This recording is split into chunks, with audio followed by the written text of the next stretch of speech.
तो यार जब टॉम हिडलस्टन ने एक इंटरव्यू में बोला था कि लोकी के सीरीज के 4th एपिसोड से ऐसा टर्न आएगा कि किसी ने एक्सपेक्ट नहीं किया होगा, इवन उन्होंने भी एक्सपेक्ट नहीं किया था। इनिशियली मुझे लगा भी था कि भाई एक्टर लोग तो हाइप क्रिएट करने के लिए कुछ भी बोल देते हैं, लेकिन यार सच में यहाँ तो भाई तबाही हो गई। ट्विस्ट पे ट्विस्ट, खतरनाक क्लिफ हैंगर एंड ऊपर से पोस्ट क्रेडिट सीन। इसलिए और डिले नहीं करते हैं एंड बढ़ते हैं ब्रेकडाउन पे। एंड सिंस ये ब्रेकडाउन है तो ऑब्वियसली स्पॉयलर्स होंगे ही इस एपिसोड के लिए भी एंड मे बी फ्यूचर के एपिसोड्स के लिए भी।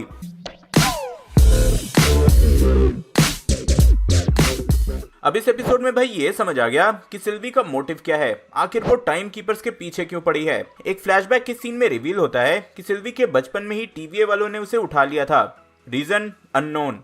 भाई देखकर तो ऐसा लग नहीं रहा था कि किसी भी तरह से सिल्वी ने अपना टाइमलाइन ब्रेक किया हो। वैसे हाँ, यहाँ सिल्वी वैल्करी और ड्रैगन्स को मेंशन करती है। वैल्करी को आप सब जानते ही हो एंड एक ड्रैगन को हमने पहले भी थॉर रैग्नारॉक में देखा था और अब तो शैंग-ची में ड्रैगन फिर से दिखने ही वाला है। वैसे जब इसी सीक्वेंस के बाद आगे भी रेंसलेयर से वो पूछती है कि उसने ऐसा कौन सा नेक्सस इवेंट क्रिएट किया था जिसकी वजह से उसे टीवीए वालों ने पकड़ा, जिसका रेंसलेयर उसको जवाब भी नहीं देती। वो बोलती है कि उसे याद नहीं, जो कि ऑब्वियसली वो झूठ बोल रही है। वैसे आपने नोटिस किया होगा कि यहाँ रेंसलेयर एक हंटर रहती है एंड उसी के टेम्पैड से सिल्वी भाग गई थी, बट सिंस टीवीए वालों ने उसकी रियलिटी को रीसेट कर दिया था तो वापस जाने के लिए उसके पास कोई भी टाइमलाइन नहीं है। एक तरह से उसका पूरा एसगार्ड, उसकी पूरी फैमिली खत्म हो चुकी है एंड इसी का रिवेंज वो टाइम कीपर से लेना चाहती है। तो हाँ, यही उसका मोटिव था। अब रही बात रेंसलेयर की, तो वो बाकी के टीवीए एजेंट्स की तरह वेरिएंट है या नहीं ये तो नहीं पता, लेकिन हाँ उसे टीवीए का सीक्रेट पता है। हंटर C20 के बारे में भी उसको पता चल गया था कि उसको भी पता है कि सारे एजेंट्स वेरिएंट्स हैं, इसलिए हंटर C20 बच नहीं पाई। अब वो इस मेजर सीक्रेट का साथ क्यों दे रही है इन फ्यूचर पता चलेगा।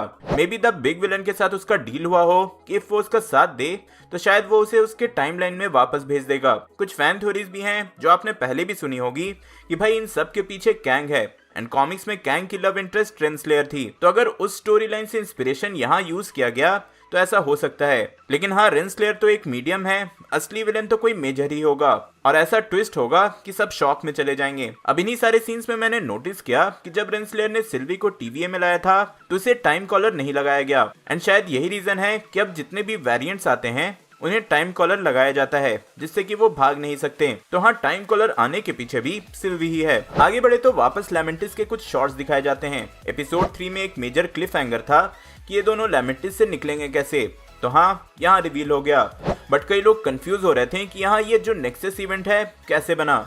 सिंस इफ एपोकलिप्स के पहले कुछ भी चेंज करो तो कोई भी वेरिएंट एनर्जी रिलीज नहीं होती, बट यहाँ एक ऐसा नेक्सस इवेंट क्रिएट हुआ जो कि टीवीए ने पहले कभी नहीं देखा था। लेटर ये रिवील हुआ कि लोकी सिल्वी को लाइक करने लगा है एंड यही रीजन था नेक्सस इवेंट क्रिएट होने का। देखो इसे ऐसे समझो, यहाँ पे जो हुआ है वो वर्स्ट केस हो सकता है किसी भी टाइमलाइन के लिए, क्योंकि यहाँ दो सेम वेरिएंट एक दूसरे को लाइक कर रहे हैं, तो इससे डायरेक्ट कोलिजन ऑफ टाइमलाइन हो रहा है। मॉबियस भी आगे बोलता है कि ऐसा नेक्सस इवेंट टीवीए को डिस्ट्रॉय कर सकता है एंड मैं भी श्योर हूँ कि ये बहुत ही इंपॉर्टेंट रोल प्ले करेगा आगे के एपिसोड्स में, सिंस इस एपिसोड का नाम ही नेक्सस इवेंट था। खैर, इस नेक्सस इवेंट के चलते टीवीए को उनका लोकेशन पता चल जाता है और वो दोनों ही पकड़े जाते हैं। और हाँ, बहुत लोग एपिसोड 2 में हुए सैक्रेड टाइमलाइन पे बॉम्बिंग के बारे में पूछ रहे थे, तो यार ऑब्वियस सी बात है कि टीवीए वालों ने सब कुछ फिक्स कर दिया है और उसका कुछ मेजर इम्पैक्ट आगे के एपिसोड में नहीं है। वो बस सिल्वी ने सबको डिस्ट्रैक्ट करने के लिए किया था। फिर जब दोनों को पकड़ के टीवीए में लाया जाता है तो लोकी को कुछ टाइम के लिए टाइम सेल में रखा गया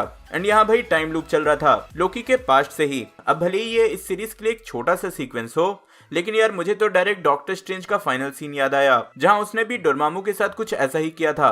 तो हाँ, ऐसे ऐसे पैरेलल सीन्स एमसीयू के प्रोजेक्ट में हमेशा रहते हैं। ये तो सिर्फ एक सीन था, आगे कुछ और भी सीन्स हैं जिसमें वांडा विजन एंड अवेंजर्स की फर्स्ट मूवी भी है, उस पे मैं एंडिंग में आता हूँ। वैसे हमें यहाँ लेडी सिफ का रिटर्न भी मिला है जो कि थॉर द डार्क वर्ल्ड के बाद अब दिख रही है। और हाँ, एजेंट्स ऑफ शील्ड के कुछ एपिसोड में भी ये थी, लेकिन लोकी के बाद ये character Thor love and thunder में फिर से दिखने वाली है। टाइम सेल से निकलने के बाद मॉबियस लोकी का थोड़ा सा इंटरोगेशन करता है। वैसे वो सिल्वी से भी बात करना चाहता था, but for obvious reasons Rensselaer ने ऐसा होने नहीं दिया।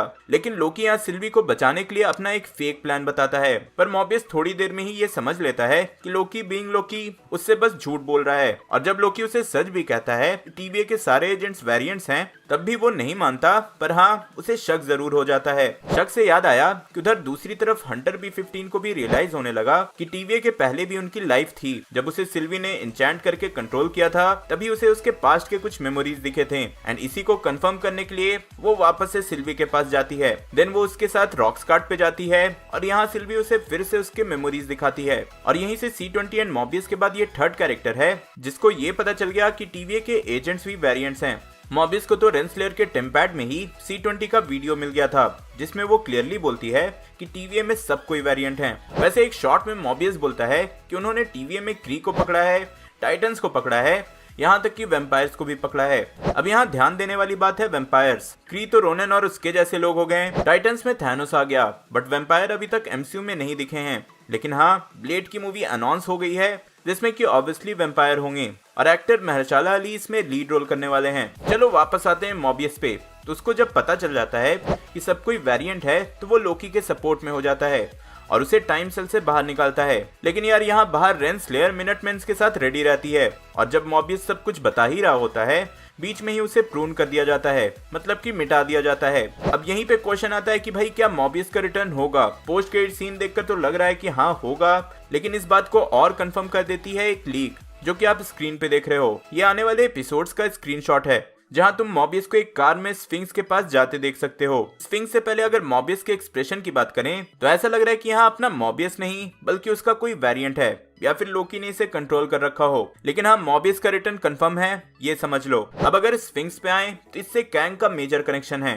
इफ आपने मेरी कैंग की ओरिजिन वीडियो देखी होगी तो आप जानते ही होगे, कॉमिक्स में कैंग ने पास्ट में टाइम ट्रेवल करके एक इजिप्शियन फेरो रामाटुट का टाइटल लिया था, एंड जिस टाइम मशीन पे उसने ट्रैवल किया था वो स्फिंक्स के अंदर था। मतलब कि बाहर से दिखने में तो वो स्फिंक्स जैसा था बट अंदर से टाइम मशीन। लेटर जब फैंटास्टिक फोर ने उस पे वहां हमला किया तो स्फिंक्स वहीं एंशिएंट टाइम में इजिप्ट में रह गया और वो वहां से फ्यूचर में भाग गया। अब यहाँ सीरीज में स्फिंक्स को दिखाना तो क्लियर हो जाता है कि वो कैंग को टीज कर रहे हैं। अब वो इस सीरीज का विलेन होगा या नहीं ये तो बाद में ही पता चलेगा, लेकिन MCU में कैंग ऑलरेडी कंफर्म हो चुका है।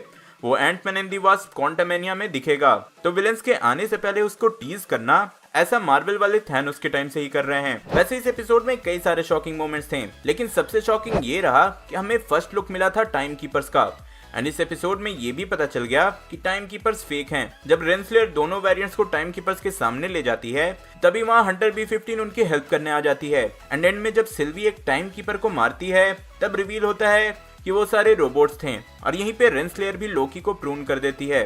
अब यहाँ सबसे मेजर क्वेश्चन ये आता है कि मेन विलन टाइम कीपर्स नहीं है तो कौन है? आखिर उन्हें कंट्रोल कौन कर रहा था? वैसे मैं फर्स्ट एपिसोड से ही बोल रहा हूँ कि टाइम कीपर्स मेन विलन नहीं है, टीवीए पूरा का पूरा एक प्रोपेगेंडा है। पर इस एपिसोड में टाइम कीपर्स का रोबोट होना ये प्रूव करता है कि जो भी इन सब के पीछे है वो टेक्नोलॉजी में बहुत ज्यादा एडवांस्ड है। इसलिए तो भाई टीवीए में उसने किसी भी रोबोट की एंट्री बंद कर रखी है। एंड ऐसे ही टेक्नोलॉजिकली एडवांस्ड विलन, वो भी टाइम से कनेक्टेड, तो सिर्फ कैंग द कॉन्करर ही है। लेकिन कुछ और विलन्स भी हैं जो यहाँ पे हो सकते हैं, जैसे कि कॉमिक्स में टाइम कीपर्स को ही हु रिमेन्स नाम के एक कैरेक्टर ने बनाया था, तो मे बी यहाँ भी कुछ वैसा ही हो। एक फैन थ्योरी तो ये भी है कि सीरीज का मेन विलन खुद लोकी का कोई वेरिएंट है, एंड एज लोकी वो हमेशा से ही यही चाहता था कि वो सब पे रूल करे, तो उसका ये वेरिएंट वही कर रहा है।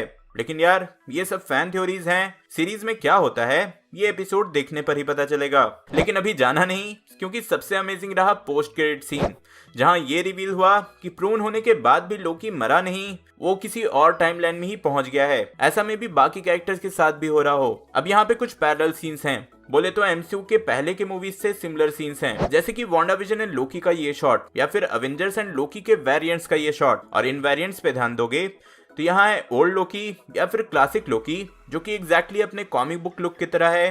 देन है किड लोकी, और ये भी कॉमिक्स से एग्जैक्टली सिमिलर है। पर हाँ, इस जैसा कोई भी कैरेक्टर कॉमिक्स में नहीं था। देखकर ऐसा ही लग रहा है कि ये किसी तरह के थॉर एंड लोकी का मिक्सचर है। भाई उसके हाथ में हैमर भी है। वैसे ये कैरेक्टर कॉमिक्स में तो नहीं दिखा, लेकिन एक ट्रेलर में ये कैरेक्टर दिखा था, वो भी 6 महीने पहले। मैं उस ट्रेलर का लिंक डिस्क्रिप्शन में दे देता हूँ। एग्जैक्टली 2 मिनट्स 13 सेकंड पे आप उसे देख पाओगे। आप लोग खुद क्रॉस चेक कर लेना।